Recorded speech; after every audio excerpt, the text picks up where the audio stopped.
O que você diria de um jogador com esse currículo?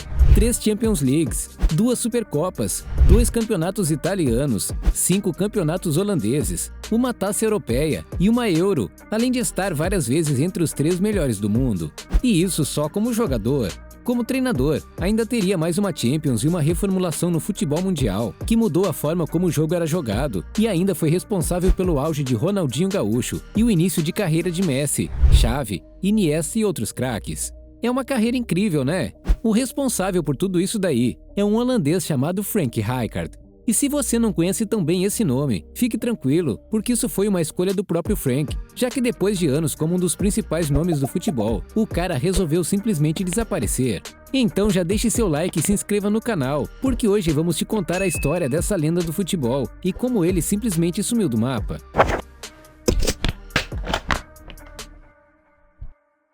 Frank Rijkaard apareceu de vez para o mundo do futebol no Ajax.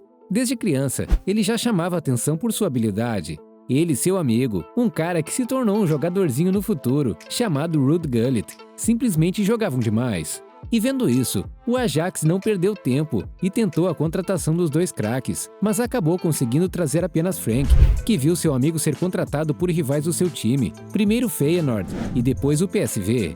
Enfim, independentemente de ter sido separado de seu melhor amigo, Frank continuou jogando muita bola. O que chamava atenção nesse jogador era seu equilíbrio em campo. Ele jogava principalmente como meio-campista, quase como um volante, mas também já foi escalado várias vezes como zagueiro. Mas o ponto é que é difícil dizer que o Rijkaard era um defensor. Por quê? Bom, da mesma forma que ele marcava muito bem, com muita explosão física e com um tempo de bola simplesmente fenomenal, Frank também conseguia ajudar no ataque com dribles incríveis e uma visão de jogo sem igual. Imagine uma mistura entre o Van Dijk e o Wesley Sneijder, uma capacidade incrível na defesa e uma qualidade de passe enorme no ataque. Esse era Frank Rijkaard. E essas características tornaram o holandês um jogador fundamental em qualquer equipe em que jogasse. Afinal, é muito raro encontrar jogadores com essas habilidades. Depois de alguns bons anos no Ajax e vários títulos, Rijkaard viu que era hora de sair da Holanda, principalmente por causa de problemas com a diretoria do clube. Primeiro ele foi contratado pelo Sporting de Portugal, mas como não conseguiram o inscrever em nenhuma competição, ele foi logo emprestado para Saragossa da Espanha, onde ficou apenas 6 meses.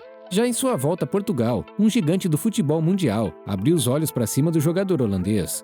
O Milan, que estava tentando uma reformulação no elenco, viu que seria uma boa trazer Rijkaard para o elenco, principalmente porque lá ele encontraria 2 companheiros de seleção, o atacante Van Basten e seu amigo de infância, o Ruud Gullit. E meu amigo, o que esses 3 holandeses fizeram no Milan ficou na história. As 2 Champions League que eles conquistaram juntos é apenas o resultado do incrível entrosamento que tinham em campo. Como resultado, o Milan chegou a colocar os 3 como os melhores jogadores do mundo, com Rijkaard ficando em terceiro lugar.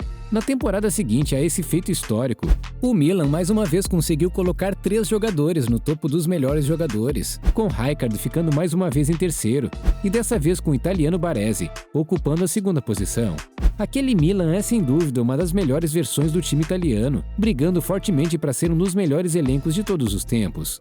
Depois de algumas temporadas brilhantes pelo clube italiano, Rijkaard resolveu voltar à Holanda, e lá ele encerrou sua carreira de uma das formas mais bonitas de todos os tempos. De volta ao clube que o revelou, Rijkaard ajudou o Ajax a chegar em uma final de Champions League, e seu adversário seria exatamente seu ex-clube, o Milan. Rijkaard saiu como vencedor e encerrou sua carreira naquele mesmo jogo, numa final com os 2 times que marcaram sua vida. Fala se esse não é um final de carreira perfeito.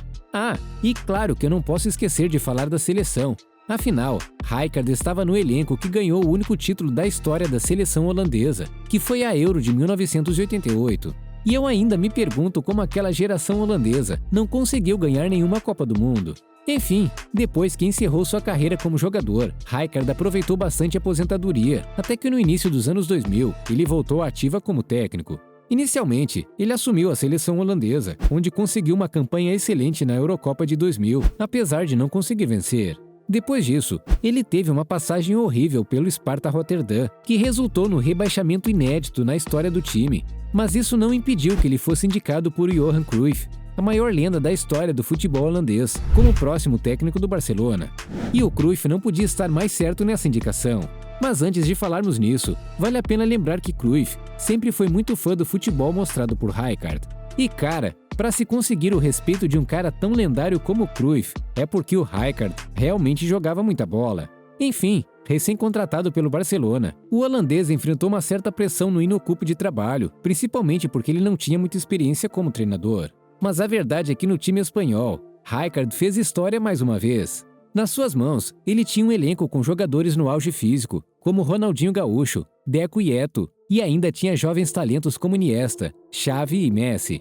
E se você se lembrar de tudo que o Ronaldinho conquistou no Barcelona, saiba que tudo isso tem um dedo de Rijkaard. O cara montou um dos melhores Barcelonas de todos os tempos. E essa era uma época difícil para o time catalão, pois seu maior rival, o Real Madrid, montou aquele time dos Galácticos com Ronaldo Fenômeno, Zidane, Roberto Carlos e por aí vai. Mas mesmo esse time estrelado não conseguiu bater de frente com o Barcelona de Rijkaard. E sim, o auge da carreira de Ronaldinho Gaúcho se deve muito ao comando de Rijkaard, que deu ao brasileiro toda a liberdade em campo que ele precisava para driblar. E claro, ele lançou as bases para o que seria o Barcelona de Pep Guardiola, que seria até mais lendário que o da época de Rijkaard. Mas se o auge da carreira do bruxo veio com Rijkaard, o fim dela também. Depois de ganhar tudo e mais um pouco no comando do time espanhol, Rijkaard foi acusado de relaxar demais. E até dá para entender o porquê. Depois de ganhar tudo do jeito que ele ganhou, faltava uma coisa vital num time vencedor, um desafio. O problema é que esse desleixo do técnico holandês acabou se refletindo em seus jogadores, que começaram a dar atenção demais a festas e sua imagem na mídia. Muitos começaram a aparecer acima do peso, como foi o caso do próprio Ronaldinho. E isso acabou resultando na demissão do técnico, que deu lugar exatamente ao Pep Guardiola. Depois disso, Rijkaard simplesmente desapareceu do mundo da bola. E quando eu falo desapareceu, é desapareceu mesmo. O cara não tem um perfil ativo nas redes sociais, você não vê ele em programas de televisão nem nada do tipo.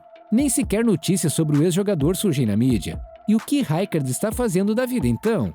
Provavelmente aproveitando sua aposentadoria, fazendo outras coisas que gosta, além do futebol. Ou quem sabe aproveitando mais tempo com sua família.